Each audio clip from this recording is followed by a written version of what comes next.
Welcome into the Lone T Golf channel. This is a monumental video, the first one that we will be recording on this channel. I hope everybody's doing well. Nice little video here. Unfortunately, the mic that I was using didn't pick up the audio, so in this video and the next one, there will be voice overs, but that's okay. You'll just have to hear my voice through my fancy mic and not my in-ear that I was using. But we're going to start off here. We're going to go all the way through the bag. So first club, we're using a 60-degree wedge. That's a Kirkland signature brand. You're going to see that theme throughout. Couple stats about me as we get these numbers off. I am an amateur golfer, but I have been golfing for a while. There's a good start. Look at that. That's how you start these things, right? I have been golfing kind of on and off for many years. I started with my dad when I was a kid, and just kind of whenever possible, I kind of go out. But over the last couple of years, I've started to take it a little more seriously. This channel is going to be more about me recording my progress. It's not going to be like, maybe it will get to somewhere where I'm showing off that I'm good, but as of right now, you're going to see a lot of shots that an amateur would make. If we're talking about handicap, I haven't played enough rounds to know. I would say that on a 72, I normally shoot in the high 90s, so there's a lot of work to be done there. But over the next little bit, recording and practicing with purpose, I hope to start to bring that number down, and I think based off of some of these numbers and some small tweaks, I think that there's a possibility there. I'm not going to be talking throughout this entire video. This is a long video. But what we are going to be doing is I'm going to go through, I'm going to show you each and every one of my clubs. It's going to be kind of a breakdown. These are kind of the numbers that we're looking at. Again, not the greatest. I'm not super refined at this. We removed 56-degree wedge here, but I'm not super refined at this video editing stuff, so this is all done by me. I've had some experience in the past, but not a pro by any means, so we're going to be learning many things along the way. So if you have any tips or any kind of advice when it comes to any of it, please let me know down below. I'm here to learn as well. So I'm going to leave you for now. Let you watch these. If there's any highlights, I'll jump back in. I'm going to go over once we get closer to the woods and the drivers, so you can kind of have an idea of what I'm looking at there. But like I said, lots of Kirkland clubs, because they're cheap, but still pretty darn effective. And yeah, enjoy the tunes. I'll be back in a little bit.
dispersion. That's insane. 20 feet, 90 feet, 18 feet. From the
All right, I'm back. Some interesting numbers so far. 7-iron was not great, but we'll work on that. Okay, on to the woods. So we've got a 3-wedge here. It's a 13.5 degree stiff shaft. I do have it turned down. I think it's 1.5 degrees if I remember correctly. This is one of the biggest problem points of my game. I definitely am going to be working on this, but I also do have a driver fitting coming up. So not to spoil anything, but yeah, we've got some work to do here. As I say that, I absolutely piped this first shot. Like, that's a monster shot off the deck to 279 total, that kind of stuff. Also, just to bring that up, the numbers that you're seeing on the screen, these are all the raw carry distance, so it's in the very top left or second from the top on the right there. Just because there's a game carry as well, and if you look at that shot there, it's 108 raw carry and 152 carry in the game. So I've just gone off the raw carry because I think that'll help me more when I'm actually out on the course. I didn't hit any of my irons or anything off of tees. That might be something I look at down the road, but as of right now, these are just kind of the baseline numbers, kind of showing what I have right now. It doesn't take into account anything like left or right, because it doesn't matter if the green's 150 yards away and I hit it 150 exactly, but 40 yards right, that's still not great. So yeah, the kind of things that we're working on. If we look here, I think we ended up with, it was like an average of 209 if you look at the actual raw numbers, but that's because there was a 108.1 in there. But other than that, yeah, it's going to be about 220 ish when it comes to that 3-wood. Next up, we've got a Kirkland Signature driver. So this is just one I picked up while I was grabbing the rest of the Kirkland Signature golf clubs, kind of fitting out the bag. I want to get the putter so I can have the whole bag, because then it'll be kind of funny. This is just a stiff shaft. It's something I've just had in my bag, hit a few times. It's not something I play normally, but just to kind of give myself the numbers to see. Like I said, I'm gonna have a fitting, so it's gonna be interesting to see the numbers. Right here I got a little confused because the carry was longer than the length because I didn't see it hit that rock, but that's why I was a little lost. But it's all good. Yeah, so I'm interested to see what the fitting brings. I don't think I can record it. I will see, but worst case scenario, we are going to be taking the numbers from this, like these clubs and stuff. I might just go up before and hit my old driver, and then if I do end up buying something new, I will be showing that off as well. We will have to see, because man, new clubs aren't cheap, but it might be worth it, because if there's something out there that really shows up, then I might have to do it. The biggest things that I'm looking for, I always choose the worst time to say things like this, because I was going to say my backspin is too high as I hit a shot with minus 1400, but I mean, it is what it is. But I tend to live around 160-ish ball speed when I'm hitting the ball well. As you see there, 161. And that backspin's not terrible, but it usually creeps up to low 3000s kind of thing, and I want to get that down because it's just like I notice it balloons a lot. So I'm hitting it at a 16.9 degree angle with the 2700. It's not terrible, but definitely would want that to get down, because that's when I'm watching it actually on the course, I find it balloons a lot. So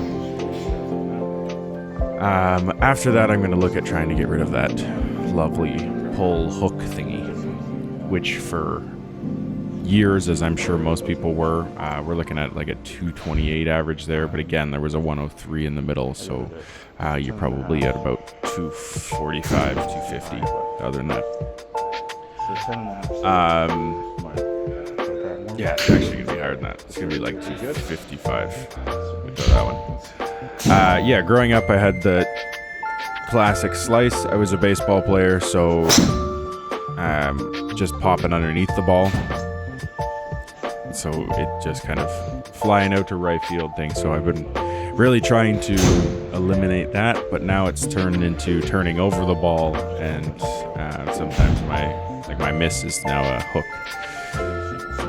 I took that number out there because a 200 or 25.3 yard carry is not really what I'm looking for in the numbers, so just took that number right out. Next one, still not quite found it yet. 10 degree launch angle with only 1200 spin, so that's just kind of a little knuckler. Still carried 275, or still went 275 in the game. But we went with the 235.1 because I feel like that's a little more accurate. Find it a little bit more here.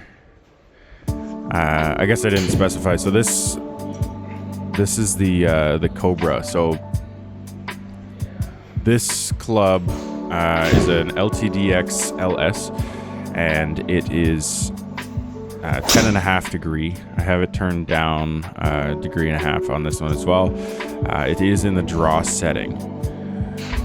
The shaft on it was a Mitsubishi Tensai, I think it was. It was an extra stiff shaft, and that shaft actually started to splinter on me. So I have recently purchased this shaft that's in there now, and it's a hazardous blue. It's an extra stiff. So this is my first time hitting it. That's why this is kind of all over the place. The backspin numbers are way down on it, but that's just because I can't find the release point on it. I might chuck in a clip or two after here, because once I actually put it upright and put it like up a degree from the 10.5, I started just beautiful little draws, kind of like that shot actually, but yeah, it seemed to sit a lot nicer. But again, this is kind of things that I'm really looking forward to seeing what happens with the fitting in a couple days. So that best shot, I figured can't really top that. So 279.2 carry in the game, or in raw. Like that was a beautiful shot. So that's going to be it from the bag here. I've got a couple shots that I'm just going to leave running. I just kind of started to go after it. But I'm just going to thank you guys for tuning in. Long first video, but it's a good baseline. The videos aren't going to be this long to go forward, unless we start getting to the point that we're doing course vlogs or something like that. But for now, it's going to be some short little videos, just working on stuff. There might be some from the range. Next one up is a little par 3 course that's on this same simulator. It's kind of an interesting one. There's dinosaurs involved, but that's kind of fun.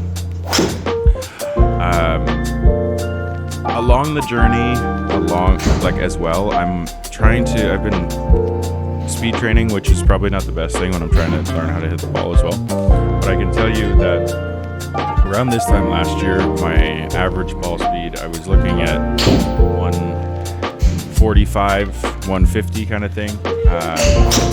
This day, I hit 176, which is by far my record. So trying to crank that up, because I find that trying to swing slow, I end up missing the ball more. I know that doesn't, I'm not showing that with the video, but on an average day that I'm swinging, I feel like everything flows a little better when I'm not thinking as much. But along here, you will see different lessons. You will see, I've got a awesome little range near me, so there'll be some short game work. There'll be some range sessions, that kind of stuff. I'm gonna look at picking up a launch monitor or something to get us some numbers as well, because I think basing it off the numbers gives me something I can really look at, which is cool. But yeah, that's probably gonna do it for today. I'm gonna fade out the video here. Make sure you click like if you enjoy. Click subscribe if you want to see this journey. Let me know where you're at. Do my numbers compare at all? Is there anything that you're noticing an easy, quick tip? I know I fall away from the ball a bit, but we're trying to figure it out. But until next time, my name is Sam. This has been Lone T Golf. First video on the channel, and we'll see you every Sunday with another one. But before I go, I actually split this ball.